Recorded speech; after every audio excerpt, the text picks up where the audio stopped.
Isabelle Hamon, Présent. René Carletto, Présent. Antoine Lejoncourt, absent, Élie Debray, absent, Jean-Claude Guis, Présent. présent, Anne-Céline Yasbeau, absente, et puis Yvon Roussel. Vincent.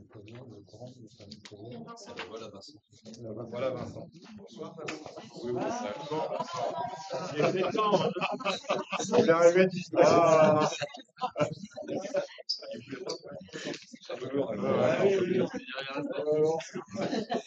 Je m'appelle Vincent.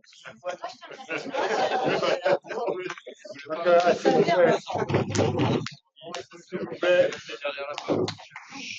avant de rentrer dans le vif du sujet, il y a une place de vide à mes côtés.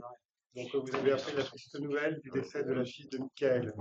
Donc, ici publiquement, en mon nom, mais au nom de tous ici, c'est de lui dire notre soutien. Je l'ai vu en revue aujourd'hui.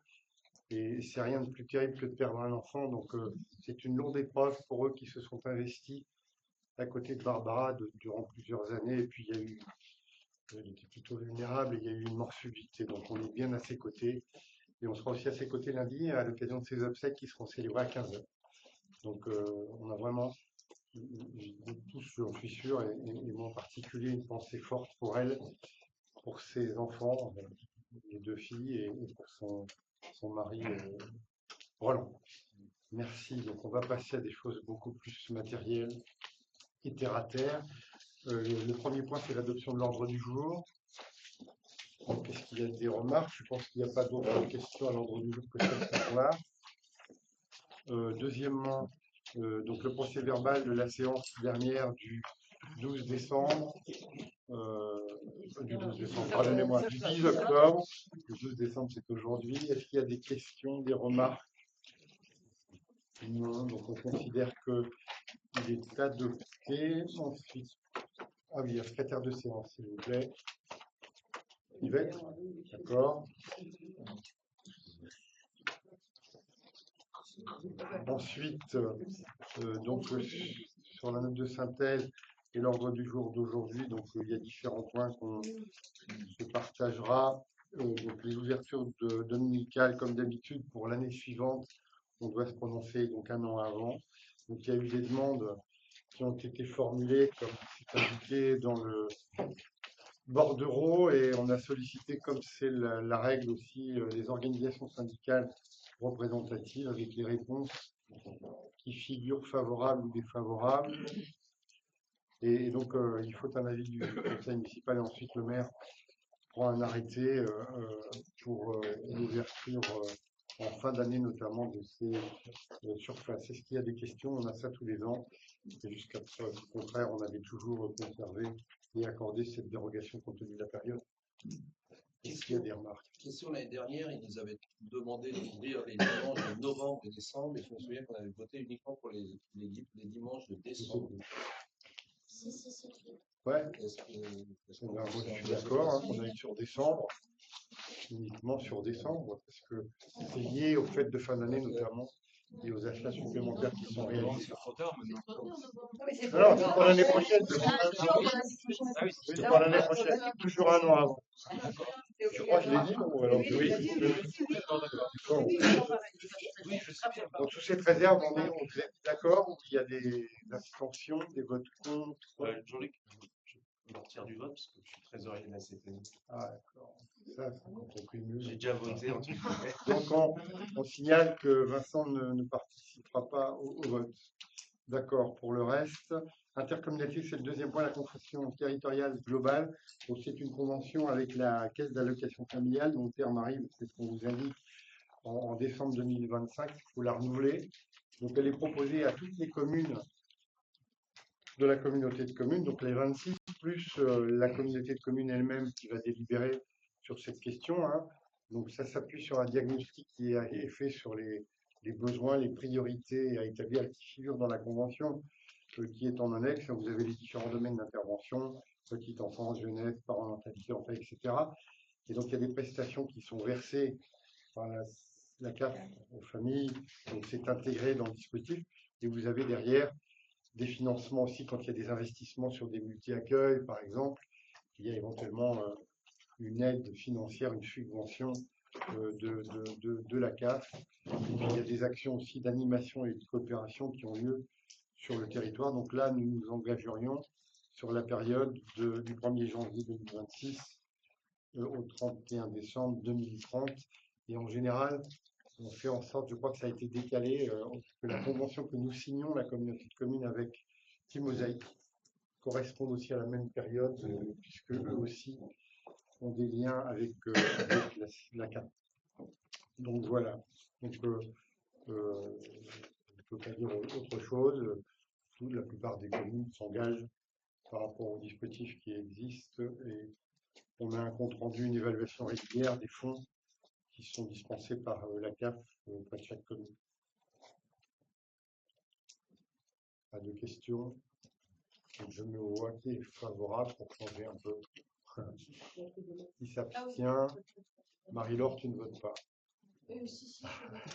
Alors j'aurais quand même. Qui s'abstient? Qui vote contre? Merci.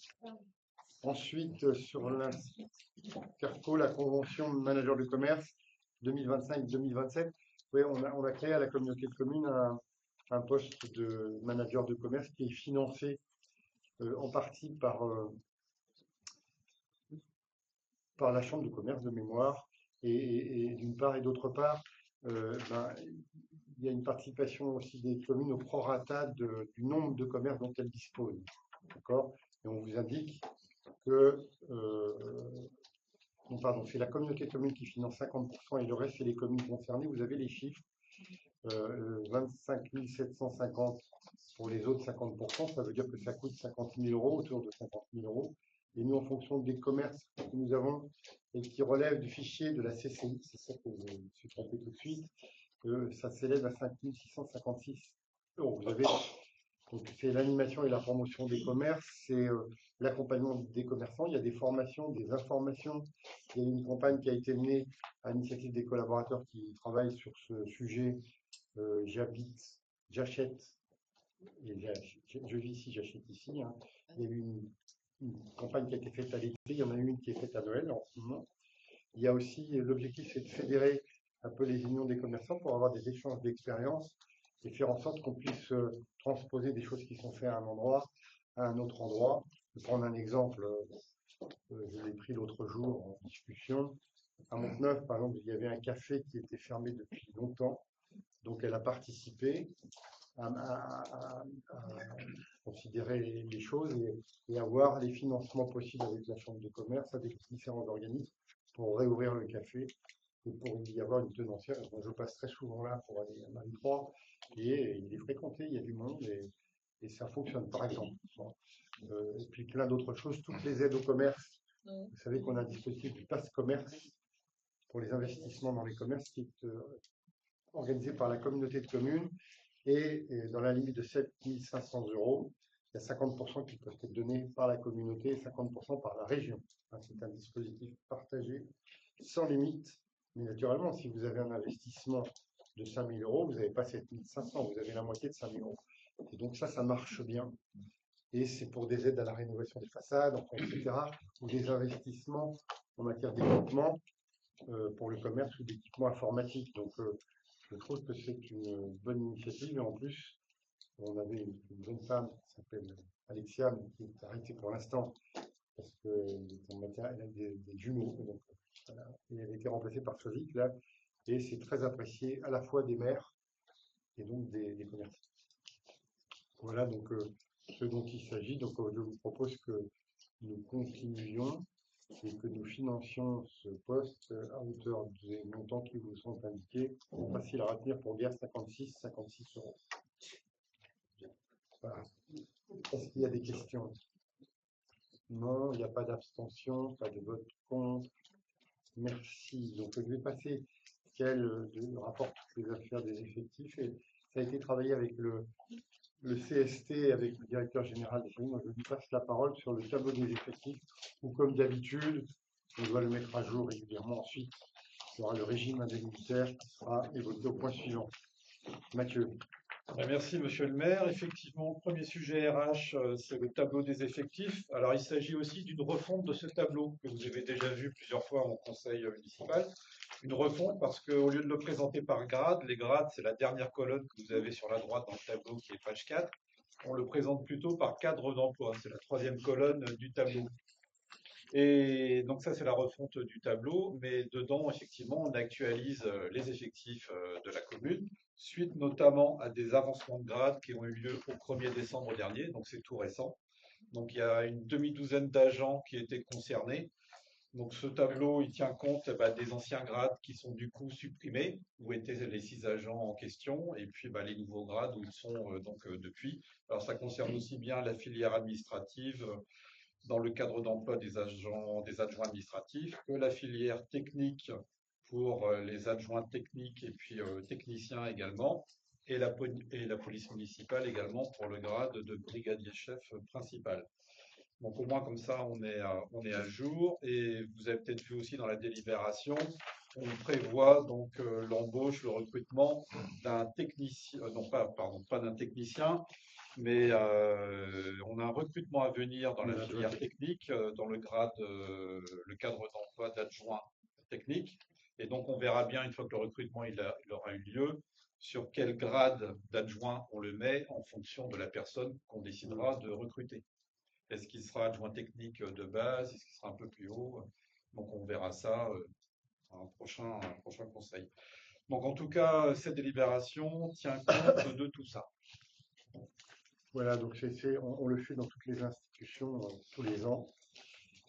Simplement, je regardais un peu les effectifs en poste budgétaire. Là, on a, hormis les compétences nouvelles qu'on a pu avoir, par exemple, je pense à un policier supplémentaire municipal, des médiatrices personnes âgées que nous avions recrutées là, pour lutter contre l'isolement. On a une relative stabilité des effectifs depuis que nous sommes en place. Et c'est important, alors que des fois, les surfaces à entretenir, je pense aux espaces verts, sont importants, plus importants, mais qu'on compense par des investissements aussi qu'on a fait en matière de matériel à disposition et qui facilitent la tâche et qui luttent aussi pour, qui favorisent de meilleures conditions de travail. Donc, est-ce qu'il y a des questions sur les effectifs? Non, donc des abstentions, des votes contre, non plus. On poursuit, Mathieu. Alors, deuxième délibération, c'est par rapport au régime indemnitaire. Alors, le premier point de cette délibération, c'est que l'IFSE, donc c'est le régime indemnitaire, il y a deux parts. Il y a une part fixe en quelque sorte, et la deuxième part, c'est la part, la prime au mérite en quelque sorte. Nous, on appelle ça, donc on l'appelle, c'est comme ça, c'est le CIA, le complément indemnitaire annuel.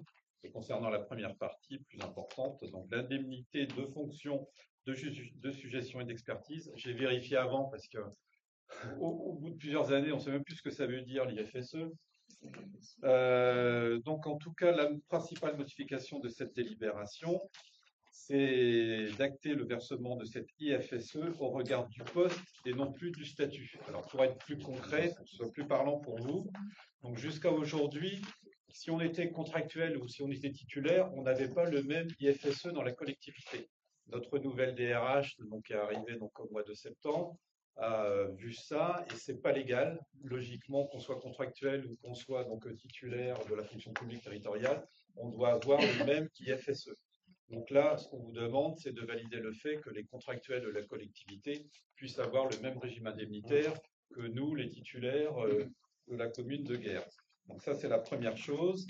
La deuxième chose, alors même si ça peut paraître un peu difficile à avaler pour certains, puisqu'on est quand même tenté de le faire quand c'est le cas, des agents qui, par exemple, peuvent avoir des procédures disciplinaires, des sanctions disciplinaires, eh bien, dans le précédent règlement, on avait acté le fait qu'ils ne pouvaient pas donc, se voir attribuer le CIA, c'est-à-dire la prime au mérite. Sauf que ce n'est pas légal non plus, contrairement à ce qu'on pourrait penser. Donc du coup, on se remet d'équerre par rapport à la législation. Donc tout simplement. Et puis la dernière chose qu'on vous demande aussi dans cette délibération, c'est pour le CIA, eh bien que pour pouvoir le percevoir, il faut au moins avoir une durée minimum de service consécutive de 6 mois au sein de la collectivité. Voilà concrètement. Pardon? Ça veut dire qu'il n'y a plus de différenciation dans la qualité du travail de nos agents. Alors ça, c'est encore un autre sujet. Si, parce que justement, on est en train de revoir le calcul du CIA au sein de la collectivité. Donc ça, on pourra vous en parler plus tard, parce que ce n'est pas encore mis en place, pour que justement, donc dans l'évaluation qui sera faite chaque année des agents, en fonction de tous les critères que les encadrants doivent regarder, eh bien, on puisse effectivement objectiver l'évaluation de l'agent. Mais ça, il faut que les encadrants ils se saisissent aussi de ce sujet-là et qui ne mettent pas donc très satisfaisant à tous les agents et qui tiennent vraiment compte de la réalité du travail donc de leurs subordonnés pour qu'effectivement à chaque critère donc de l'évaluation, ça équivaut à un pourcentage du futur CIA. Donc c'est comme ça qu'on pourra jouer sur le mérite de chaque agent dans la collectivité. Donc ça, c'est pour répondre à ta question, René, ça sera bien pris en compte. Et même, normalement, ça devrait être mieux, encore mieux pris en compte demain. Merci. Autre remarque, question? Non? Je me vois, abstention, vote contre, il n'y en a pas. Ensuite, allez-y sur les autorisations spéciales d'absence, vous avez vu, hein, il y en a toute une partie là.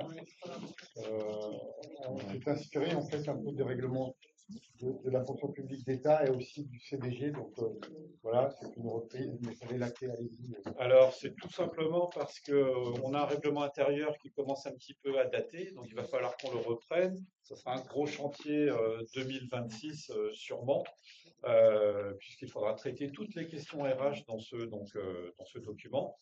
Et il n'était pas très à jour concernant les autorisations spéciales d'absence. Donc au moins avec cette délibération-là qu'on vous propose, on sera d'équerre par rapport au sujet des autorisations spéciales d'absence. Alors qu'elles soient de droit, enfin réglementaire, ou qu'elles soient au choix de la collectivité.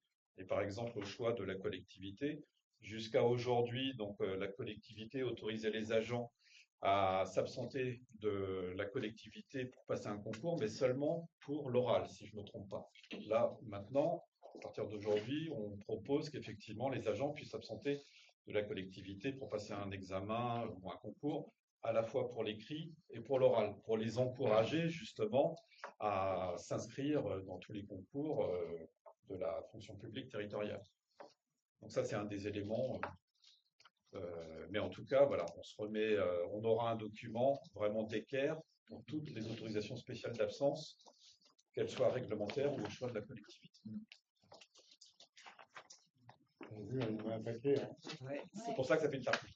D'accord. Est-ce qu'il y a d'autres questions? Donc, abstention, vote contre. Il n'y en a pas. Mise à disposition d'agents. C'est une information, on n'a pas d'obligation, mais c'est pour, en termes de transparence, que vous voyez un peu ce qui se passe. Ça veut dire que, je vais prendre un exemple, les enfants de guerre foot, il y a de l'encadrement pédagogique par nos agents qui sont mis à disposition du foot, donc c'est un avantage en nature. Quand on dit qu'on verse un certain nombre de subventions, il faut y rajouter ça. Autre chose, je prends le Belvédère, par exemple, qui est un équipement communautaire. Il y a une mise à disposition de 10 heures, mais là, il y a un remboursement par la communauté de communes des 10 heures en question. Donc, c'est simplement pour que vous ayez l'état des lieux. Majoritairement, c'est dans le sport, mais le CCAS, par exemple, qui est une entité administrative autonome, non, il y a aussi des agents de la ville qui sont mis à disposition et on vous l'indique. Donc, ça n'appelle pas de vote, c'est simplement que vous ayez cette information et des questions si vous en avez. Non. Donc, je passe la parole à Paul Rodriguez sur les décisions modificatives. Oui, merci. Alors, vous avez dans la délibération numéro 8, la décision modificative numéro 2 là, du budget ville, la dernière pour l'année, pour 2025. Donc, si je vous la résume très simplement, vous voyez apparaître, toujours pareil, hein, donc les deux sections. Dans la section de fonctionnement, il est, vous voyez dans la ligne, dans la colonne proposition, donc on a été amené à inscrire des crédits supplémentaires dans le 011 pour des charges à caractère général. Vous voyez les 18 000 euros 18 030 euros. Alors, il y a tout un ensemble de dépenses supplémentaires, hein, donc notamment des crédits qui ont été mis en place pour le concert de l'Orchestre métropolitain de Rennes, un réajustement de loyer pour CDC Habitat par rapport au logement qu'on loue, qu'on sous-loue aux étudiants dans la cité cadre. On a des crédits aussi pour la restauration du tableau de la chapelle Prado. Donc, il y a pas mal de petites dépenses comme ça qui occasionnent du coup des crédits supplémentaires dans le 011. Dans le 012, sur les charges personnelles, il s'agit aussi d'inscrire des crédits pour prendre en compte un ajustement sur les charges patronales, les charges employeurs pour la collectivité. Donc, vous voyez apparaître 10 000 euros. Il y a un réajustement un petit peu plus marginal de 550 euros pour le 65. Et vous voyez, pour le 68, là, on a un réajustement au niveau des dotations aux provisions pour les dépréciations de créances. Bon, c'est une demande faite par le Trésor public, notamment pour prendre en compte les risques d'impayés, notamment sur certains de nos services municipaux. Donc, vous voyez, au final, ça occasionne une inscription de 31 905 euros de plus, donc dans les charges de fonctionnement. Au niveau des recettes de fonctionnement, on n'a rien de plus qui apparaît, mais j'attire votre attention sur le bas également de la section de fonctionnement. Vous voyez un montant viré à la section d'investissement de 83 420 euros. Ce montant-là, vous le retrouvez dans la deuxième section d'investissement à droite, en bas à droite. C'est le virement de la section de fonctionnement. Donc, on puise sur notre excédent budgétaire pour pouvoir financer deux dépenses d'investissement supplémentaires, donc notamment la maîtrise d'œuvre sur le nouveau lotissement communal de l'Adoum. Vous voyez les 56 520 euros. Et vous avez aussi des ajustements dans le 21, immobilisation corporelle, sur des réajustements de crédit sur la réflexion de la salle omnisport notamment. Donc, vous voyez les deux dépenses supplémentaires en investissement de 83 420 euros. Donc voilà, Monsieur le maire demande à l'Assemblée de bien vouloir adopter cette délibération. Question. Adoption. Alors, abstention, vote contre. Merci. On poursuit, Paul. Alors, nous avons également dans la délibération numéro 9 une décision modificative sur le budget d'assainissement cette fois-ci, qui ne concerne pas du tout le fonctionnement. Vous voyez, donc il n'y a rien du tout dans le fonctionnement, mais qui concerne l'investissement. Donc, vous voyez, c'est simplement un transfert de crédit. Donc, vous avez des crédits qui sont pris. Voilà pourquoi vous avez un moins devant. Dans l'investissement, dans le 23, immobilisation en cours, vous avez moins 7 500. C'est pour pouvoir inscrire des crédits supplémentaires pour la prise en compte, comme on vous l'a dit, de diverses études. Et donc, vous voyez les 7 500 euros qui sont inscrits dans le 20, immobilisation incorporelle. Donc ça ne modifie pas du tout l'équilibre du budget de l'assainissement. D'accord. Des questions? Pas d'abstention, pas de vote contre. Merci, Paul. Alors, je vous propose d'adopter comme chaque année donc, les délibérations 10, 11 et 12 que je vais commenter.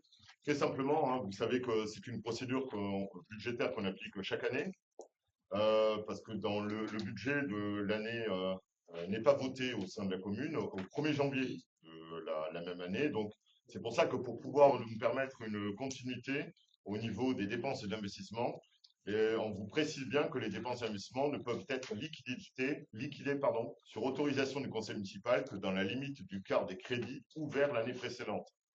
Donc voilà pourquoi dans les 3 délibérations, vous avez un petit tableau qui vous est donné. Pour la délibération 10, c'est un tableau pour des crédits d'investissement à ouvrir sur le budget ville. Donc vous avez une colonne où vous avez l'alloué 2025, c'est-à-dire ce qu'on avait voté dans le BP, mais aussi la prise en compte des décisions modificatives sur l'investissement. Donc vous avez les 4 chapitres, immobilisation corporelle, les subventions, immobilisation corporelle et immobilisation en cours. Et vous voyez, on inscrit dans la délibération 10, dans la dernière colonne, un quart des crédits. Donc le calcul a été fait et vérifié. Donc vous voyez, je ne vais pas relire les montants. Vous avez 36 000 euros, 630 euros, ainsi de suite. Donc vous avez la même démarche pour l'investissement, pour le budget d'assainissement. Donc vous voyez les 3 chapitres que nous avions dans l'alloué 2025 sur le budget de l'assainissement. Et la deuxième colonne vous donne l'ouverture des crédits d'investissement à hauteur de un quart des crédits de l'année 2025. Et même chose pour la délibération numéro 12, c'est plus rapide, hein, ça concerne le réseau de chauffe. Vous n'avez qu'un seul chapitre d'investissement, les immobilisations corporelles. Bah, là aussi, vous voyez, l'alloué 2025, 10 638,90 et un quart de ce montant qui apparaît en ouverture de crédit d'investissement pour le budget primitif 2026, donc les 2659,73 €. Voilà, c'est une procédure classique qu'on adopte chaque année. Donc c'est la même mécanique pour les trois, donc je propose qu'on vote sur les trois. Ça permet de ne pas suspendre les investissements le temps que le budget soit voté au mois de février cette année, le 20. Donc voilà, donc on fait ça systématiquement dans toutes les collectivités, sauf celles qui votent le budget avant la fin de l'année. Par exemple, la communauté de communes vote le budget avant la fin de l'année. Est-ce qu'il y a des questions? Abstention, vote contre, non. On poursuit sur la double. Alors, délibération numéro 13. Donc, il s'agit pour nous d'adopter la création d'un budget annexe qui va s'appeler lotissement communal de l'Adoux. Donc, on est sur la même procédure. Donc, ce lotissement communal de l'Adoux, hein, on vous le précise bien, il a une surface de 1,8 hectares. Et il est situé entre l'avenue du Général de Gaulle et la rue Rencontre. Donc, il s'agit d'y créer un lotissement communal qui doit être géré à l'intérieur d'un budget annexe pour bien l'individualiser par rapport au budget ville. Donc, il s'agit dans ce budget annexe où on aura du fonctionnement et de l'investissement d'arriver à suivre la constitution, donc l'aménagement des différents terrains destinés à la vente et la commercialisation. Donc, on a une comptabilité de stock qui va être prise en compte au niveau de ce budget annexe. Et on vous précise bien dans la démarche, comme nous l'avons fait sur les deux budgets précédents, sur Bellevue et les Camélias, dès que l'opération de lotissement sera terminée, ce budget annexe, comme nous l'avons fait, sera clôturé. Et donc, comme nous l'avons fait, on prendra en compte les résultats de fonctionnement de l'investissement et on va les virer au budget ville. Donc, voilà, cette délibération vous permet de créer ce budget annexe. Et vous voyez bien, on nous demande dans le conseil municipal donc d'adopter la création du budget annexe selon la comptabilité M57 à compter du 15 octobre 2025, de le nommer lotissement communal l'Adoux. Donc on va bien sûr voter dans ce budget les crédits par chapitre et on prend bien acte qu'on va gérer toutes les opérations à l'intérieur de ce budget annexe. Ton régime de TVA va être pris en compte avec une déclaration de TVA par trimestre. On aura un système d'inventaire intermittent pour gérer les stocks de terrain aménagés et la vente des stocks. Et voilà, donc on autorise. Monsieur le maire a effectué toutes les déclarations auprès de l'administration fiscale. Et on vous précise bien dans la délibération que le prix de cession sera défini ultérieurement lors d'une délibération du conseil municipal. Et que l'objectif, normalement, consiste à essayer de définir un tarif qui rendra ce lotissement attractif aux yeux de la population. Donc, monsieur le maire demande à l'Assemblée de bien vouloir adopter cette délibération. Donc, c'est juste sur la route de Mort, là, après la maison de retraite à gauche, là où il y a une voie traversante piétonne. Et d'autre part, on a donc le projet privé Viabilis à Croix-Leger, juste près du parking. Et enfin, on a un autre projet qui est sur la Pie Blanche, Nexity, là où c'est en cours. Donc, on est un peu en retard en matière d'offre de logement et je pense qu'on va rattraper les choses avec des prix le plus compétitifs possible. Donc, sur la création de cet obligatoire, de toute façon, de ce lotissement, pas de remarques, pas de questions. Donc, pas d'abstention, pas de vote contre. Merci. Je passe la parole à Vincent. Oui. Donc, je vais essayer d'expliquer la délit 14 et 15 en même temps. Après, les deux votes seront différents.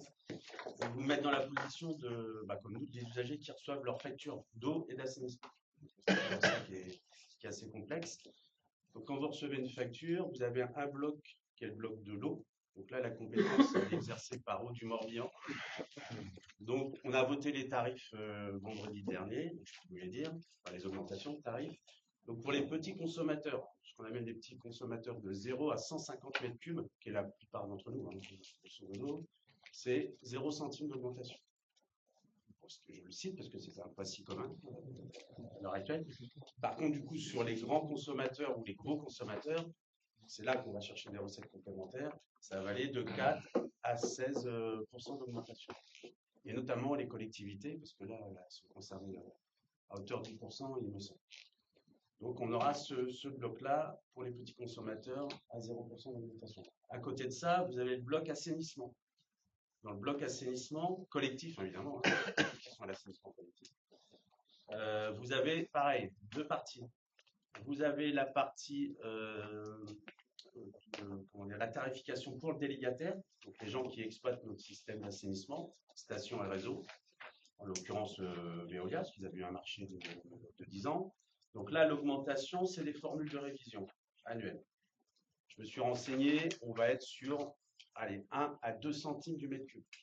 Peut-être une révision de l'ordre de 1 à 1,5%. Et après, vous avez notre part à nous, l'objet de la délibération 14, ce qu'on appelle la part communale qui nous sert à payer nos investissements de travaux propres.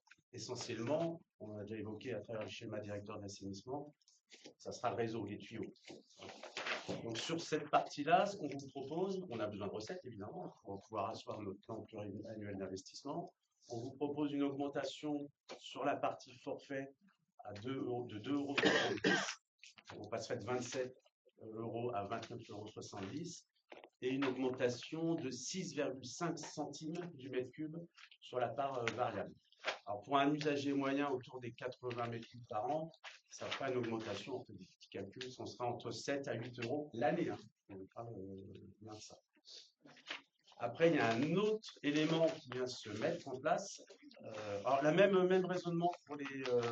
On a deux types de raccordement, domestique et industriel. On a les mêmes logiques au niveau industriel. Autre chose qui vient se mettre en place, donc là, c'est la délim numéro 15. C'est ce qu'on va collecter pour l'État. Alors, c'est pas pour nous, hein. D'accord, c'est une taxe qu'on collecte et qu'on va restituer en 2027 à l'État.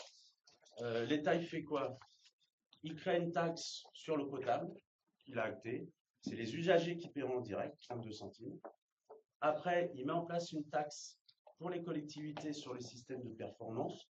Sur l'eau, ça a été validé aussi la semaine dernière, ça sera autour de 1 ou 2 centimes qui viennent s'ajouter aux 32. Et il met en place ce même raisonnement sur l'assainissement collectif. Donc l'État, c'est via l'agence de l'eau, hein. Le bras armé de l'État là-dedans, c'est l'agence de l'eau, a dit que la taxe d'origine, ça serait 28 centimes du mètre cube. Par contre, en fonction de notre système de performance, de notre réseau, de notre station, de nos postes de relèvement, on a une modulation. Donc on a passé tout ça à la moulinette, Olivier, je te regarde, avec le délégataire pour connaître notre modulation en fonction des modèles. Alors on n'a toujours pas le chiffre officiel, ça qui est incroyable. Parce que nous, on doit inscrire ce qu'on appelle une contre-valeur pour collecter pour l'État sans avoir le chiffre définitif. C'est à nous de réguler éventuellement en 2027 si le besoin s'en fait.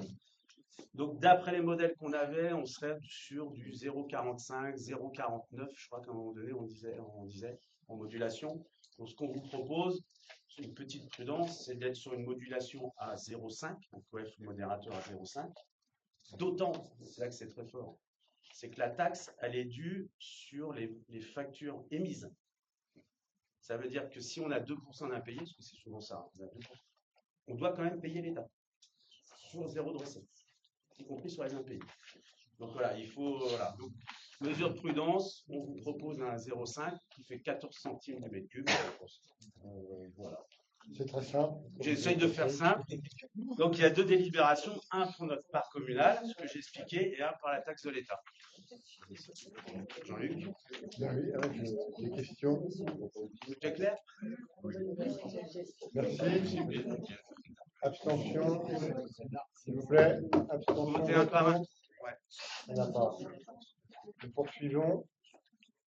Sur la cession du foncier, là, on s'est fait, il manquait des parcelles. Ouais, c'est ça. Quand on a fait à l'époque la délibération, les délibérations pour le secteur des Vaux, pendant que tu parlais de viabilisme, il manquait dans les délibérations 3 petites parcelles. Vous savez, c'est quand vous avez des grands blocs, vous avez un petit trait avec une petite parcelle à côté. C'est des choses qui arrivent. Donc, il manquait 3 petites parcelles dans un total d'environ 400 mètres carrés qu'il faut qu'on réintègre via une modification avec une nouvelle délib. Par contre, voilà, ils sont affichés là. Par contre, ça ne change pas le volet contractuel, l'acte de vente avec Viabilis et les sommes qui avaient été actées à l'époque. C'est juste une régule. Donc c'est à l'arrière du lotissement de l'acrologie actuelle. Ouais, c'est des À droite, vous avez le morceaux, parking là-bas, actuel. Où il y a, une petite bande qui manquait. où il y a le poteau, là, enfin, l'antenne. Donc voilà, c'est ça le programme futur. Et ça, c'est quand même des parcelles. Ouais. Ils ont leur propre numéro cadastral, c'est ça. Ok. Jean-Luc? Ben, écoutez, il n'y a pas de questions particulières. Il n'y a pas d'abstention ni de vote contre. Merci. Maurice, sur la rénovation de groupe scolaire Brocéliande. Donc, la délibération concernant le groupe scolaire de Brocéliande, donc pourvu des effectifs scolaires de Brocéliande, donc, et les attentes des différentes associations, donc en termes de vacances de salle, donc il est prévu donc, une optimisation de l'équipement. Donc, pour cela, il y a eu un architecte qui a été missionné, donc c'est l'autre du cabinet Pierre et associé de Redon. Donc, il nous a fait des esquisses et qui est là aujourd'hui. Donc, le but serait de valider l'avant-projet de façon qu'on puisse avancer, notamment qu'elle puisse nous faire les plans correspondants et il faut donc que ça passe également au 10 pour qu'on ait des accords pour ensuite faire les travaux derrière. Donc, je vous passe les différentes phases.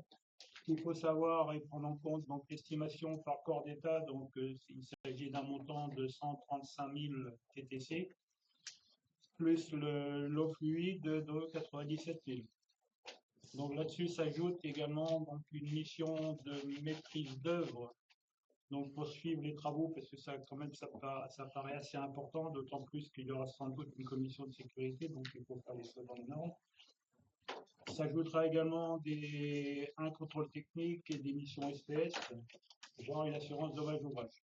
Donc le tout étant pour un TTC de 269 400. Donc l'objectif étant de valider l'avant-projet définitif de cette opération et d'autoriser Monsieur le maire ou son représentant à effectuer et signer tous les actes nécessaires à la réalisation de ces opérations. C'était assez rapide, mais c'est vrai que bon, je pense que là-dessus, il y a un besoin. L'idée, c'est qu'en fait, d'avoir un seul bâtiment pour l'école maternelle et primaire, et de récupérer le bâtiment d'à côté pour y faire des salles de réunion et pour les associations, et peut-être aussi d'y transférer l'école de musique qui est actuellement rue Saint-Thomas, pour que ce soit dans des locaux plus fonctionnels, parce que l'école actuelle, moi, je la trouve heureuse. S'il y avait un problème d'évacuation dans cet établissement, ça poserait question. Donc on est sur cette idée, ça a été fait aussi en concertation, naturellement avec les corps enseignants sur place. Tout ça parce qu'il y a eu aussi une baisse d'effectifs au global sur toutes les écoles irroises. Donc c'est un avant-projet. Donc on affinera les choses comme tu l'as dit. Il y aura une estimation qu'on a faite à hauteur, on a tout compris, de 269 000 € TTC. Ok. Pas de problème, pas d'abstention, pas de vote contre. Vous avez les plans qui étaient joints dans votre document en annexe. Hein. Ok, on passe au point redevance d'occupation du domaine public permanent par les ouvrages de distribution de gaz. La redevance, ce qu'on appelle la ROD, donc redevance d'occupation du domaine public, permanent pour les ouvrages de distribution de gaz. Donc il y a deux délibs, la 18 et la 19. Il y en a une donc, qui sera donc à usage unique, donc, qui doit être la première. Donc c'est la redevance pour l'occupation du domaine public pour la commune d'ouvrage de réseau. C'est dû au gaz, hein, tout simplement. Donc il est proposé au conseil municipal de fixer le taux de redevance pour l'occupation du domaine par mètre de canalisation. Donc pour un montant de 0,035 qui sera multiplié par la longueur des canalisations.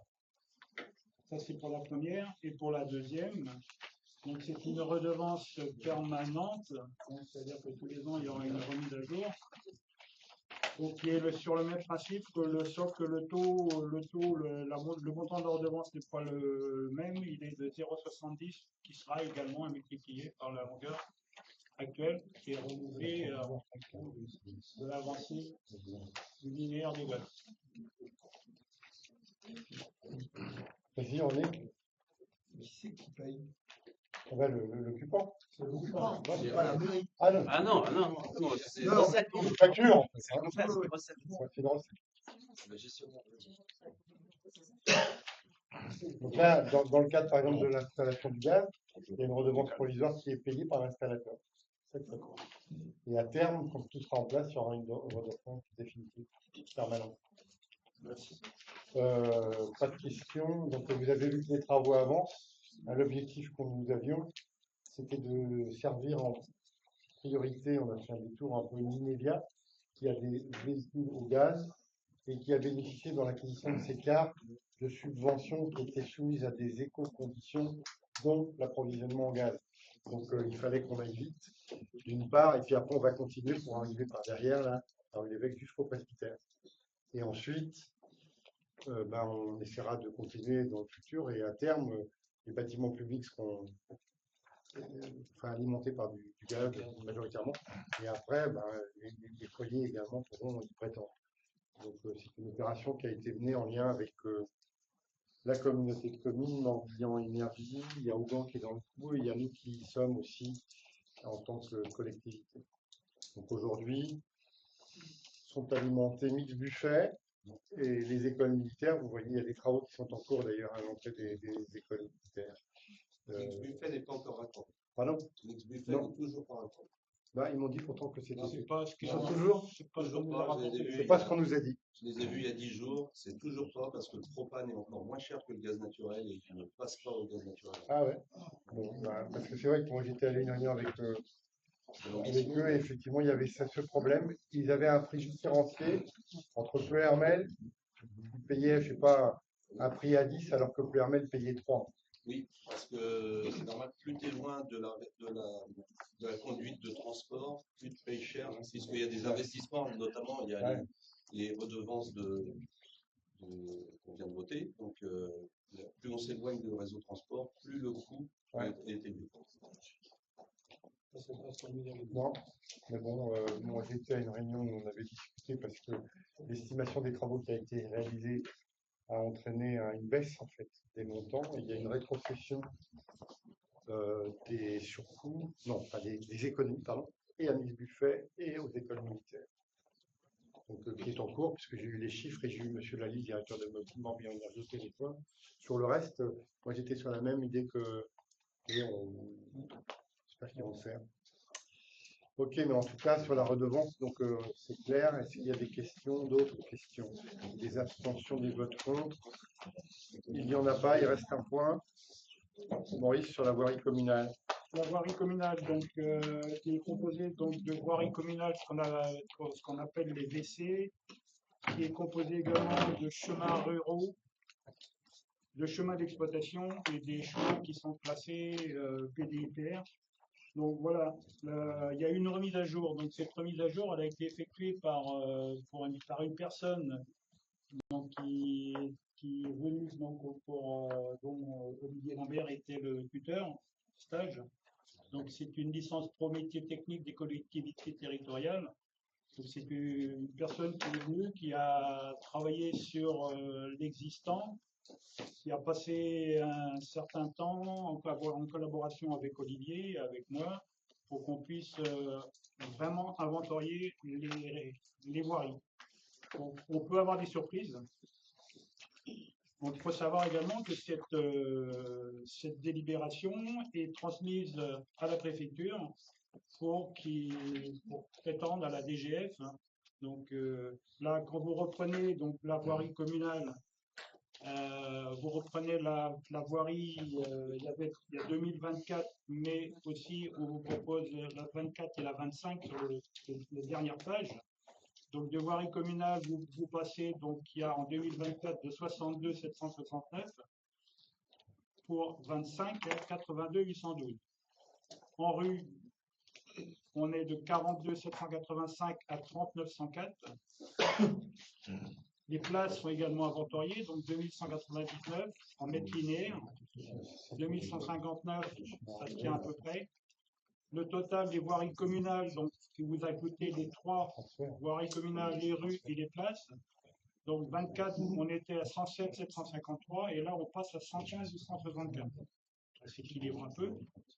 Les chemins ruraux, par contre, on diminue en 25, c'est-à-dire de 40 214, on passe à 6070 exactement. Donc, si vous faites le total entretenu, bien sûr, par la collectivité, donc de 147 967, on passe en 25 de 121 945. Les chemins d'exploitation s'équilibrent, 50 465, et là, on est à 57. Ça se comprend également puisqu'on a certains chemins qui ont été transformés en voiries communales. Donc le total de voiries hors les chemins classés PDIPR, donc le total des voiries en incluant la voirie communale, les chemins ruraux et les chemins d'exploitation, on est de 206 à 179 391. Pardon, Maurice. Oui. Ces changements de chiffres, c'est lié à des cessions de terrain ou des transferts qui sont passés départementaux, je ne sais Il y pas. a transferts aussi. Il y a des transferts, il y a des Le chemin d'exploitation à rue. il y a également des chemins ruraux qui ont été classés en chemins ruraux qui auraient dû être en voirie communale. Donc la différence, c'est que la voirie, les VC, c'est-à-dire la voirie communale, elle est obligatoire, donc, et l'entretien doit être fait également par la collectivité. Ça fait partie du domaine public. Et le coût d'entretien est plus élevé pour les voies communales que pour les Oui, chemins. normalement. Ça dépend. Normalement. À condition qu'on n'ait pas d'hiver trop. Ça a été bien entretenu. Voilà. Et la météo. Mais c'est vrai que, à l'inverse, les chemins ruraux, c'est pas une obligation, mais par contre, il faudrait jamais commencer. Mais comme on a commencé à les entretenir depuis le début, en fin de compte, Oui, voilà, ça c'est veut dire ça. qu'on reste toujours sur le même sujet. En fait, nous, on le faisait déjà. Donc, ça ne change rien. Donc, Par tu as, contre, un reclassement, voilà. Par contre, ça joue sur nos DGF. Ouais, c'est ça. La Le DGF, c'est déterminant, sur c'est les voies le- communales. Ouais, la DGF. La subvention est liée notamment aux voiries communales. Donc là, ça augmente. Donc normalement, on ne devrait pas être pénalisé. Refaire l'inventaire. Il y a des années, bah, les Et chemins Maurice les chemins d'exploitation, par exemple, sont à destination des agriculteurs. Hein. Et aussi, on intervient sur ces chemins, puisque donc au tout début de remembrement, il y avait eu donc pas une association, Ouais. Syndicat de remembrement. un syndicat, ouais. Donc jusqu'à présent, et ensuite donc ça a été transmis à la commune. Le syndicat Elle a était repris tout ce linéaire, donc on y fait bien sûr, on ne fait pas de revêtement sur un chemin d'exploitation, sauf qu'il faut quand même passer pour faire l'élagage, il faut passer pour faire les débrousaillages, et il faut passer également pour boucher les trous quand il y en a. Et là-dessus se rajoute donc les chemins, ce qu'on appelle les chemins PDIPR, là c'est un plan départemental d'itinéraire pour les chemins de randonnée. Donc, et on a 34 km 700 de chemin, donc on passe régulièrement 2 à 3 fois grand maximum dans l'année pour soit enlever les arbres qui sont tombés, ou soit. Donc tout ça se rajoute en plus des 179 391. Ouais. Donc ça fait un beau kilométrage entre. Normalement, l'inventaire est bon parce qu'on est rentré dans le détail avec la personne qui était en stage. Bon. Mais c'est déterminant après pour les finances locales. D'accord. Juste une question comme ça, comment ça se mesure alors tout ça? C'est avec quelle méthode? On passe. Deux pas, trois pas. Non, mais le linéaire, il est déjà indiqué. Déjà, on connaît Cadastre. Ensuite, on a également ce qu'on appelle l'assiette, c'est-à-dire tout est compris, y compris les fossés, les accotements, tout ça, c'est compris. Donc, on a déjà un linéaire déjà d'établi. C'est toujours intéressant de savoir la méthode aussi. Par contre, quand on fait des modifications, ben là, il faut quand même le remesurer de façon que on met le chemin à son qui sont propres, je dirais. Ouais. Voilà. Merci. Est-ce qu'il y a des abstentions, des votes contre? Je crois qu'on avait un autre point sur la communication du rapport Morbihan Énergie, c'est ça? Oui. Qui n'appelle pas à vote, mais c'est une communication. Tous les ans, oui. David Gauss. Tous les ans, il y a obligation de porter le bilan de Morbihan Énergie. Et ça fait très bien cette année. On fait une petite vidéo de 2 minutes 50. Donc, je vous propose de la regarder. C'est parfait.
Ouais, bravo Claude. Franchement, bien.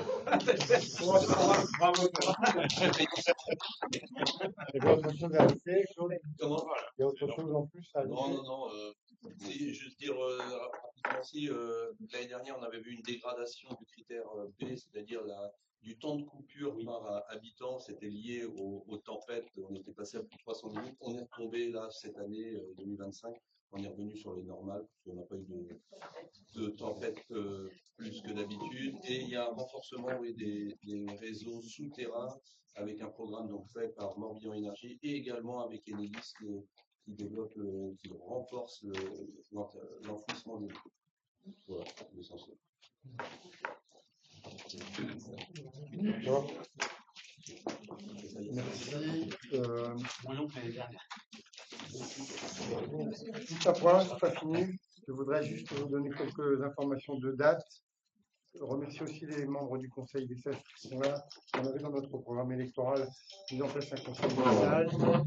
D'une part, donc d'autre part, ils ont fait quelques actions de qualité, de sensibilisation, de prévention, je pense, à la journée ou demi-journée de collecte de déchets, plus tout ce qui a été fait, notamment vis-à-vis des jeunes générations en matière de sécurité routière. Donc c'était intéressant. Je ne sais pas si vous avez des choses à vous dire et comment vous évaluez votre mission. Est-ce que c'était intéressant?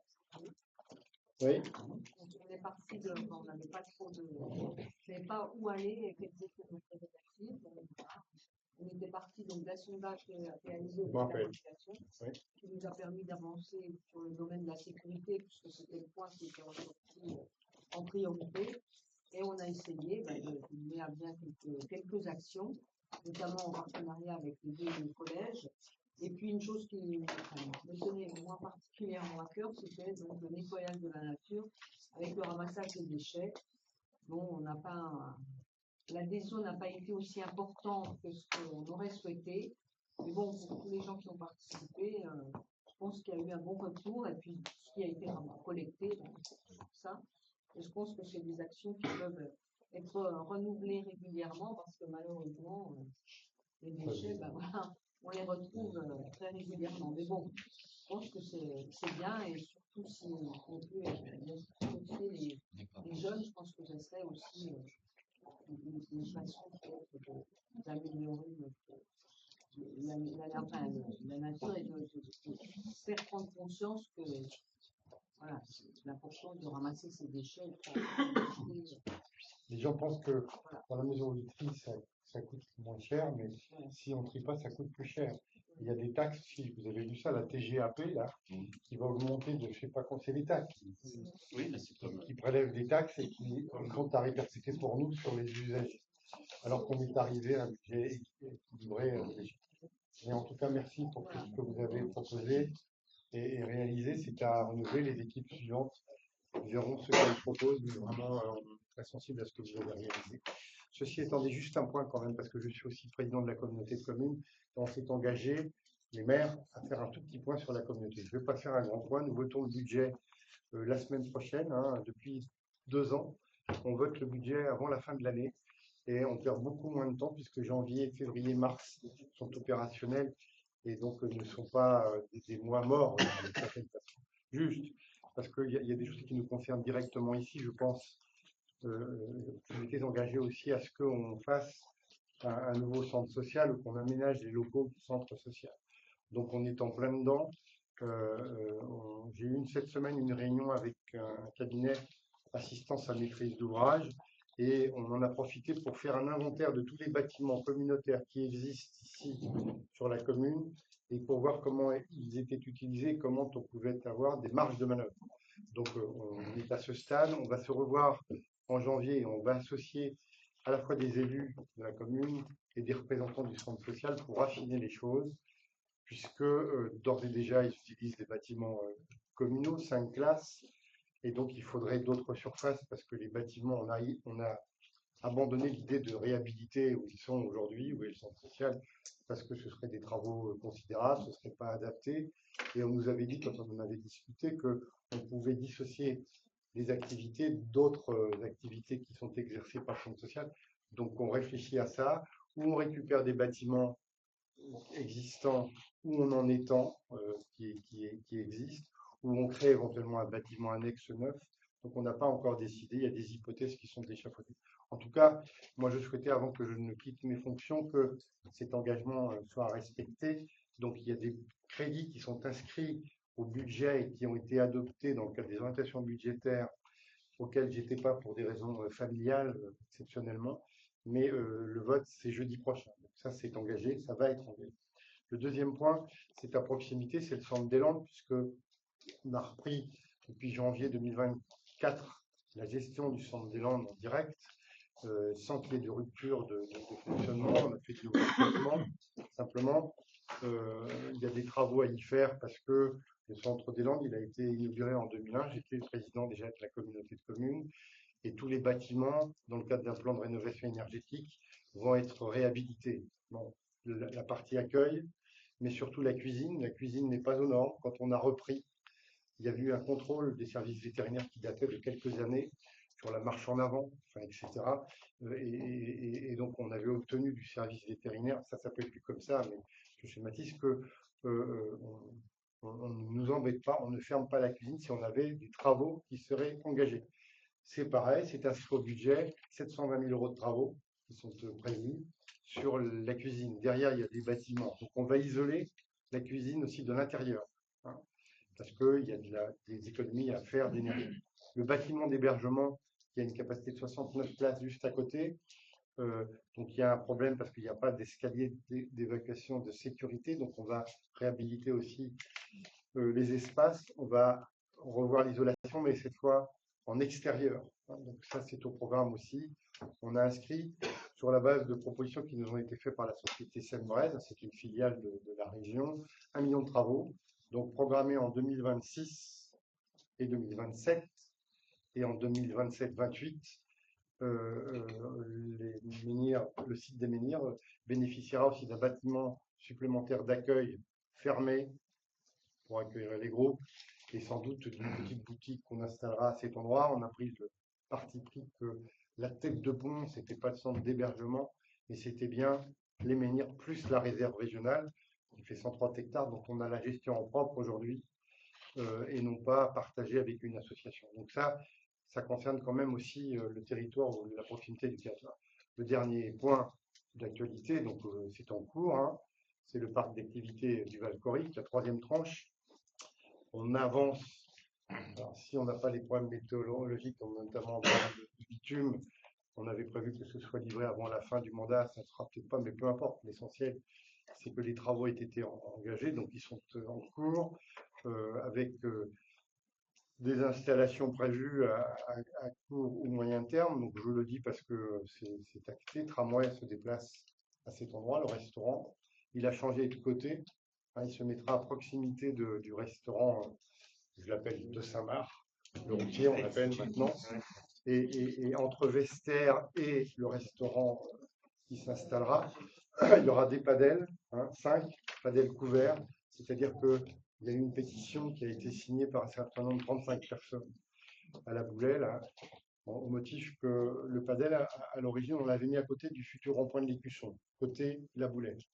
Et ils pensaient qu'il pouvait y avoir des nuisances importantes parce que ça fait caisse de résonance, les padels, sauf que c'est fermé.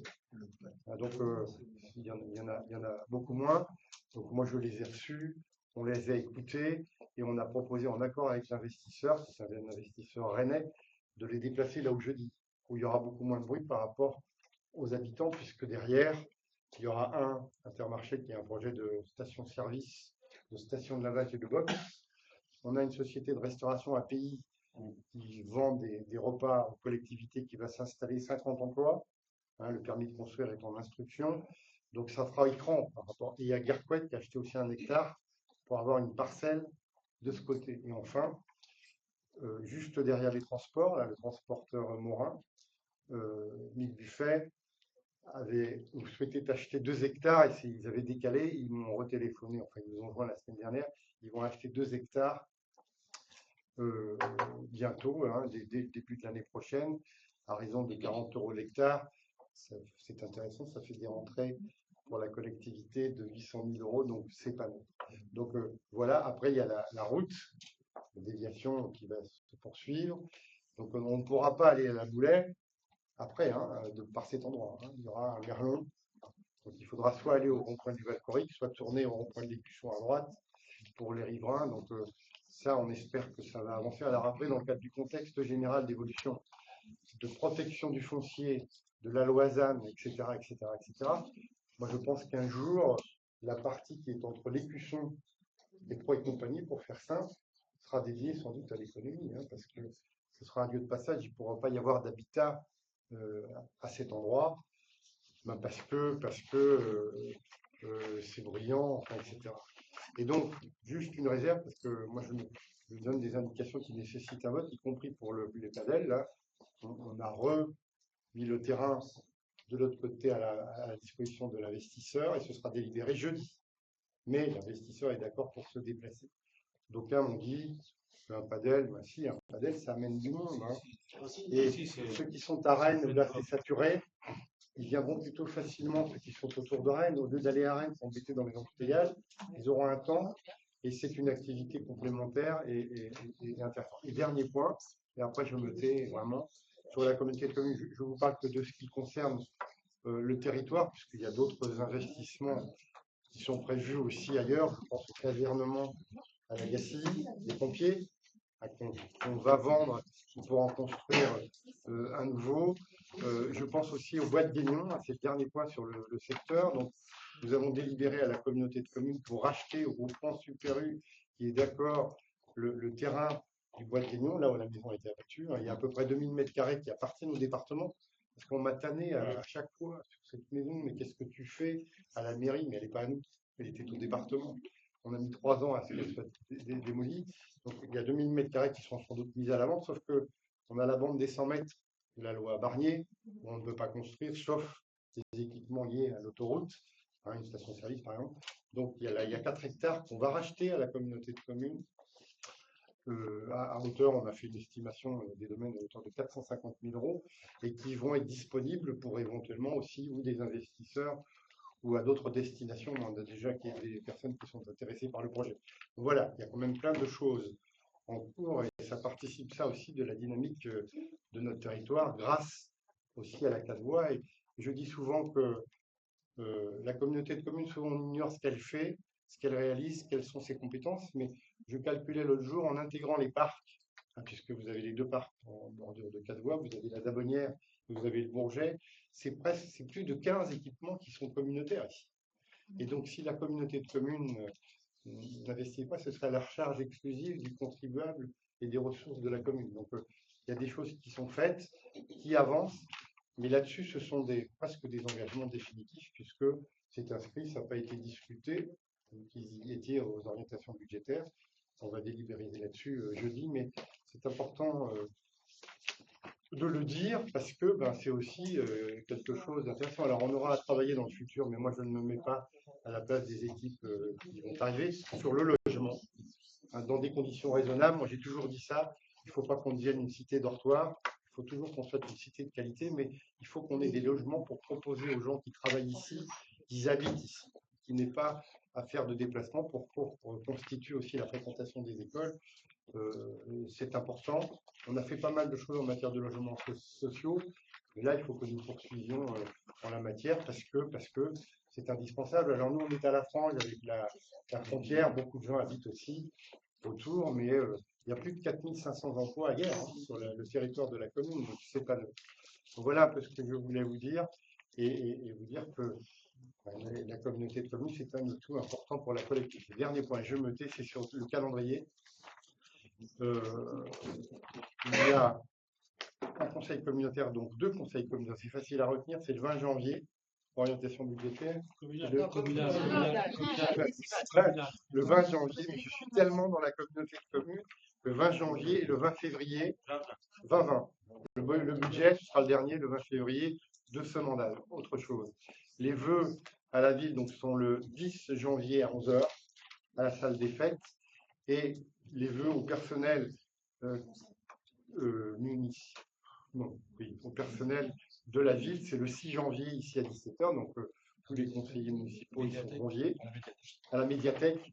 Et autrement, à OBC, donc vous avez les vœux au personnel lundi, le 15 décembre, à Guerre aussi, et les vœux de la communauté de communes à la population, le 30 janvier à 18 h, et préalablement, on a prévu aussi à 16 h pour ceux qui souhaitent une visite de tous les équipements communautaires qui sont sur la commune. Bon, il se trouve que c'est à Guerre, tout ça, c'est un peu l'ordre des choses, mais c'est aussi pas le hasard, c'est la fin du mandat que j'ai exercé. Donc, ils m'ont fait ce plaisir de faire tout ça à Guerre et ça me va bien. Donc, voilà ce que je voulais vous dire pour finir. Et puis, rendez-vous donc le 20 janvier ici pour le conseil municipal. Bonne fête de fin d'année à tous. Et puis, rendez-vous malheureux lundi à ceux qui peuvent pour les obsèques de la fille de Michael. Merci.